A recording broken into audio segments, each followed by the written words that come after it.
Before I get into the topic of this video, first I want to say a thank you to all the commenters, subscribers, and all the viewers on my previous video. We made it to 30 subs, and as silly as it sounds, that means a lot to me. I've been doing this for 2 weeks, and I already made a video that caught the attention of great content creators and 1,000 people. Huge thanks to that creepy reading for the exposure he gave me. So today's topic is going to be TikTok Brainrot, so this will officially be episode 2 in the series. And if you haven't seen the first episode, please don't watch it because it's absolutely terrible. A few days ago, we saw this massive trend creep up out of nowhere that is now being termed by several people on the internet as NPC fetishization. And I have to say that it is pretty much exactly that. I'll show an example right now to those that have yet to witness this insanity.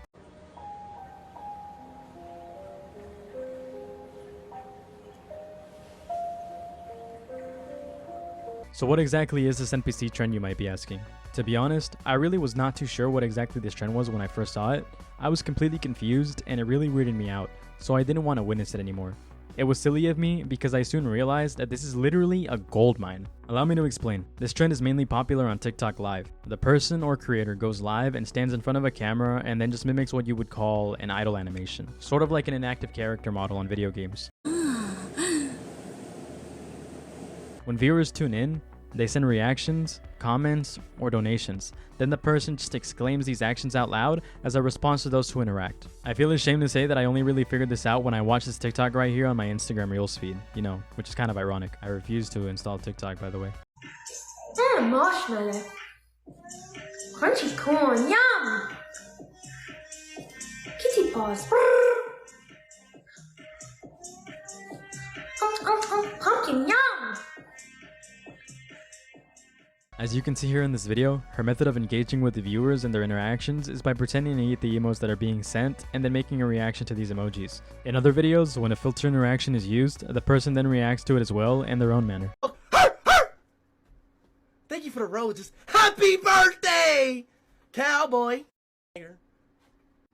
Thank you for the heart. And the only reason I'm explaining this is because I swear I know I'm not the only person who didn't understand what was going on at all. So just in case you didn't know, well, now you get it. Sort of. Now, you think that this is all there is to it, but it probably will not come as a surprise to most of you that these people are actually doing this as a means to promote their other platforms, such as YouTube, Twitch, or even OnlyFans. Who could have guessed, right? But just like anything on the internet, everything that is seemingly harmless quickly finds a way to become harmful. So the person that you've been seeing more commonly associated with this trend is probably the girl you've seen holding a curling iron popping popcorn. That was good. Coconut. Hey, hi. Yes, you got me feeling like a cowgirl. Let me write it, huh? Oh, take it, baby. You got me feeling like Barbie. Where's Ken?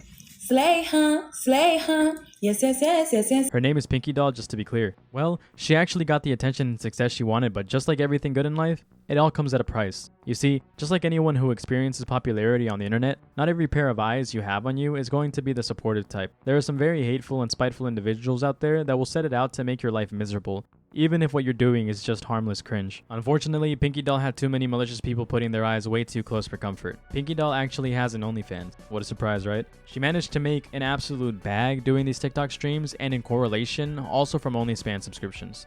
Making up to $7,000 a day, she started living very lavishly, very quickly, buying a car and a house almost immediately. Hi guys, my name is Pinky Doll. Welcome to my channel. Today I wanted to show you my house. It's a $1 million house, pretty big, so let's go. Let me show you. Almost feel like I'm in a condo, but like a bigger version, you know what I'm saying? Yes, I love it here. It's so beautiful. Yes, I have a kid. You can see that's my kid lunchbox. Oh my god, look at this. Beautiful, right? People did not seem to take this too well or respect her belongings, and in result, actually gave her a lot of hate and negativity over her recent internet and livelihood growth. They talked down on her a lot, and well, she had a lot to say. I was reading the comments, and someone say, there's 12 Twitter out here with my stuff on it. All my stuff on it for free. Like, do you really think that I was not gonna be a woman one day, a wife or something? Like, if I want to erase my life, I cannot anymore because of people like you. You just expose everything. Like, I have a kid. One day he might gonna go on it and see it, say his mommy doing stuff you're not supposed to see. Like, why would you do that? Why would you do that? This is insane. Why? Why are you gonna take my stuff and put it here? It's not yours. It's not your business. I can never go back because of you. This is insane. I don't. Honestly, it's crazy how fortune and your life actions can make such a huge impact on your development as you age.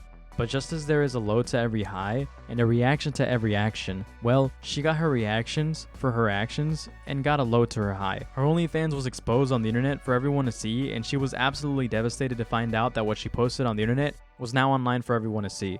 While I do not condone buying an OnlyFans, and I especially don't condone leaking other people's personal imagery, when you got this much fame and hype in such a short amount of time and got so much attention almost overnight, there are bound to be people that are eager to see you at your worst or at your best, and they will do anything to make it happen. What you post on the internet will always have a chance of being on there forever or even be spread across the web for others to see. The fact that she has a child makes it all the worse, but I'm not going to get into that basket of eggs, as I personally will not get into the whole "you have a child and she will be the victim of bullying and shame as a result of your actions" rhetoric, because it's talked about to death, and I think we can all understand this. So why exactly is this trend so popular? Well, to me it's very obvious. Others have their own ideas, and they're not exactly that far off from labeling it as fetish content. But it is deeper than that. Now, for the vast majority of you who are normal people and are wondering, why is this unsettling, uncanny, unlikable content even popular? How can it be liked by anyone? Allow me to explain my personal idea. On the internet, people lose a sense of reality and blur the line between what is a normal and real functioning relation with someone. On the internet, it is also very easy to get an instant rush of dopamine and view what is pleasing to your mind at any moment. These videos are particularly easy to view as we have an abundance of pretty girls, and even as unsettling as it is, there is something oddly satisfying or intoxicating about the way they act. This leads to a bunch of individuals tuning in to indulge in the intoxication. It is not in there, as that is just one part of it. People these days are very obsessed with the internet and internet idols. To some people, being recognized or acknowledged by an idol is a huge deal. It definitely was to me in my previous video. On a lot of platforms, there are also incentives to recognize your viewers, as it brings in more donations and views by forming parasocial relationships. People today are incredibly lonely and love to indulge in these parasocial relationships. To a viewer, the option to donate exists, which is almost always a surefire way of being recognized, which leads to repeat donations by viewers in the hopes that they will be recognized by their idol. It's sort of a gambling mentality that has a higher chance of returning what you want. Unless what you want, of course, is to date said idol, which is really not going to happen. On TikTok, interaction farming is everything, so this trend works excessively well as it's all one big massive cycle of the gambling mentality. People come to get something they want, they interact or donate, they receive what they desire, and then the cycle repeats for hours. The oddly satisfying voices and easy on the eye idols make it easy for people to tune in and watch for long periods of times, while these people bask in the attention they may receive, enjoying it. It is no wonder why this content is so popular. It is clear that this trend is here to stay, and it will most likely become the next massive form of content to stream as a means to get some easy followers and easy money. That is, if you're a satisfying person to view or listen to. This does not come without its issues, as I've discussed, and the likelihood of receiving excessive ridicule along with attention is enough to make many people crumble. It is also not safe for the minds of viewers, as some people have very addictive mental states and will use this as an easy overindulgence. This has been TikTok Brainrot. I hope you enjoyed my analysis, opinion, view, take, whatever. Thanks for watching.